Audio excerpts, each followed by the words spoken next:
Le stoïcisme ne t'enlèvera jamais ta souffrance, mais mal utilisé, il peut t'enlever toi.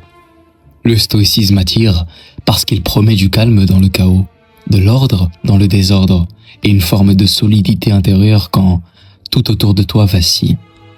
On se dit « je vais rester calme, je vais rester maître, je vais rester fort », mais certains, en cherchant la force, finissent par perdre leur sensibilité. En cherchant la maîtrise, finissent par perdre leur spontanéité.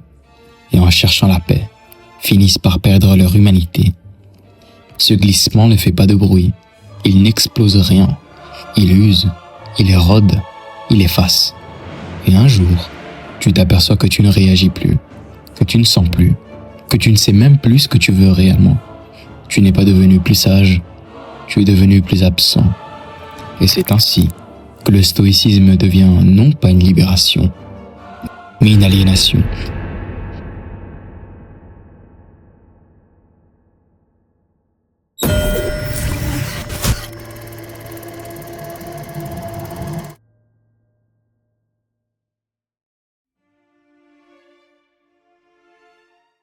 Le stoïcisme n'est pas né dans des bibliothèques, il est né dans la poussière, dans le bruit, dans la difficulté.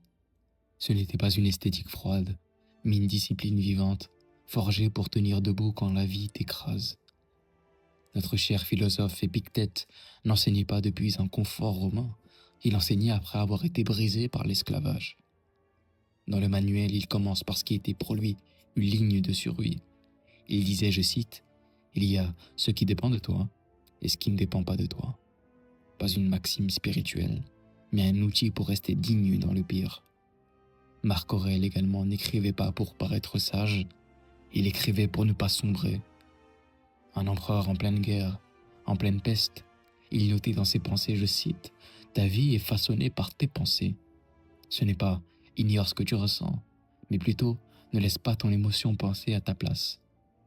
Sénèque également disait dans De la colère, et d'ailleurs il était encore plus clair à ce sujet, il disait, je cite, « Le sage ressent les premières secousses, mais il ne se laisse pas entraîner. » Autrement dit, tu ressens, tu observes, tu décides dans cet ordre.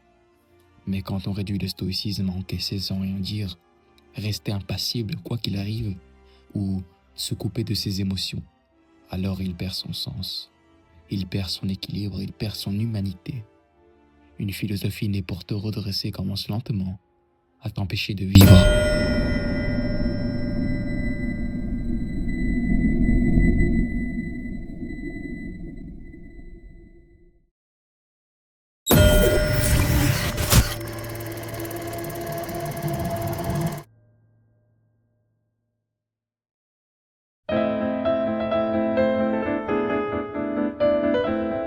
Au début, tout paraît noble, calme, rationnel.